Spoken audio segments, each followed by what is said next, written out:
ओम आदित्याय नमः। ओम सूर्याय नमः। स्वागत है आपका हमारे चैनल पर। आज के इस वीडियो में हम आपको सुनाएंगे रविवार के व्रत की कथा। रविवार का व्रत सभी मनोकामनाओं की पूर्ति के लिए किया जाता है। इस व्रत में प्रातःकाल स्नान आदि से निवृत्त होकर स्वच्छ लाल वस्त्र धारण करें, शांत चित्त होकर परमात्मा का ध्यान करें। भोजन एक समय से अधिक नहीं करना चाहिए। भोजन और फलाहार सूर्य के प्रकाश रहते ही कर लेना चाहिए। यदि किसी कारण से निराहार रहकर सूर्य छुप जाए अर्थात सूर्यास्त तक आप कुछ ना खा पी पाएं, तो अगले दिन सूर्य उदय हो जाने पर अर्घ्य देने के बाद ही भोजन करें। व्रत की कथा सुनें। व्रत के दिन नमकीन या तेल युक्त भोजन बिल्कुल नहीं खाना चाहिए। इस व्रत के करने से मान सम्मान बढ़ता है, शत्रुओं का क्षय होता है, शरीर के जो भी रोग और पीड़ा होती हैं वो समाप्त हो जाती हैं। तो अगर रविवार का व्रत रखते हैं तो अत्यंत ही श्रेष्ठ है, लेकिन अगर किसी कारण से व्रत नहीं रख सकते तो रविवार की कथा अवश्य सुननी चाहिए। और आज के वीडियो में हम आपको रविवार के व्रत की कथा सुनाएंगे, परंतु उससे पहले आपसे अनुरोध है कि अगर अभी तक आपने चैनल को सब्सक्राइब नहीं किया है, पहली बार चैनल पर आए हैं, तो चैनल को सब्सक्राइब अवश्य कर लीजिए। और आज की कथा अच्छी लगे तो लाइक अवश्य कीजिए। आपके लाइक से हमें ये पता चलता है कि आपको हमारा वीडियो पसंद आया है। तो चलिए अब हम शुरू करते हैं रविवार के व्रत की कथा। एक बुढ़िया थी। उसका नियम था कि प्रत्येक रविवार को सवेरे ही स्नान आदि करके अपने घर को गोबर से लीपकर फिर भोजन तैयार करके भगवान को भोग लगाकर तब स्वयं भोजन करती थी। भगवान की कृपा से उसका घर अनेक प्रकार के धन धान्य से परिपूर्ण था। घर में किसी भी प्रकार का कोई विघ्न या दुख नहीं था। सब प्रकार से घर में आनंद रहता था। इस तरह कुछ दिन बीत जाने पर उसकी एक पड़ोसन, जिसकी गाय का गोबर वह बुढ़िया लाया करती थी, वह मन में विचार करने लगी कि यह बुढ़िया सदा मेरी गाय का गोबर ले जाती है। इसलिए पड़ोसन अपनी गाय को घर के भीतर बांधने लग गई।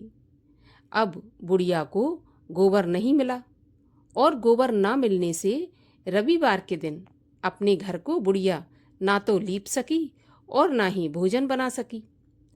अब उसने भोजन नहीं बनाया और ना ही भगवान को भोग लगाया और स्वयं भी उसने भोजन नहीं किया। इस प्रकार उसने निराहार व्रत किया। रात्रि हो गई और वह भूखी ही सो गई। रात्रि में भगवान ने उसे स्वप्न दिया और भोजन ना बनाने और भोग ना लगाने का कारण पूछा। तो बुढ़िया ने गोबर ना मिलने का कारण बताया। तो भगवान कहने लगे कि हे माई, हम तुमको एक ऐसी गाय देते हैं जो आपकी सभी इच्छाएं पूर्ण करेगी, क्योंकि तुम हमेशा रविवार को गाय के गोबर से घर लीपकर भोजन बनाकर मेरा भोग लगाकर तब खुद ग्रहण करती हो। इससे मैं बहुत प्रसन्न हूँ। मैं निर्धन को धन और बांझ स्त्रियों को पुत्र देकर उनके दुखों को दूर करता हूँ और अंत समय में मोक्ष प्रदान करता हूँ। सपने में ऐसा वरदान देकर भगवान अंतर्ध्यान हो गए। प्रातःकाल जब बुढ़िया की आंख खुली तो वह क्या देखती है कि उसके आंगन में एक अति सुंदर गाय और बछड़ा बंधे हुए हैं। वह गाय और बछड़े को देखकर अत्यंत प्रसन्न हुई और उसको घर के बाहर बांध दिया और वहीं पर उसको खाने के लिए चारा और पीने के लिए पानी रख दिया। जब उसकी पड़ोसन ने बुढ़िया के घर के बाहर एक अति सुंदर गाय और बछड़े को बंधा देखा तो वह द्वेष के कारण जल उठी और उसने देखा कि गाय ने तो सोने का गोबर किया है। तो वह उस गाय का गोबर ले गई और अपनी गाय का गोबर उसकी जगह पर रख गई। अब वह रोजाना ऐसा ही करने लगी। बुढ़िया बेचारी सीधी सादी, उसे इस बात की कोई खबर ही नहीं थी। तब भगवान ने सोचा कि यह चालाक पड़ोसन के कर्म से बुढ़िया तो ठगी जा रही है। तो ईश्वर ने एक दिन संध्या के समय अपनी माया से बहुत जोर की आंधी चला दी। तब बुढ़िया ने आंधी के डर से अपनी गाय को घर के भीतर बांध लिया। प्रातःकाल जब बुढ़िया ने देखा कि उसकी गाय ने सोने का गोबर दिया है, तो उसके आश्चर्य की सीमा नहीं रही और वह अब रोजाना अपनी गाय को घर के भीतर बांधने लगी। उधर पड़ोसन ने देखा कि बुढ़िया गाय को घर के भीतर बांध रही है और उसका सोने का गोबर उठाने का दांव अब नहीं चल पा रहा, तो वह ईर्ष्या और डाह से जल उठी।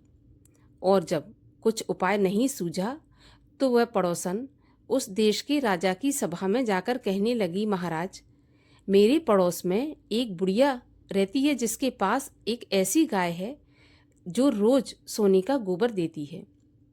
आप उस सोने से प्रजा का पालन करिए। वह बुढ़िया भला इतने सोने का क्या करेगी। जब राजा ने यह बात सुनी तो अपने दूतों को उस बुढ़िया के घर गाय लाने को भेजा। उस समय बुढ़िया प्रातः ईश्वर का भोग लगाकर भोजन ग्रहण करनी ही जा रही थी कि राजा के कर्मचारी गाय खोलकर ले गए।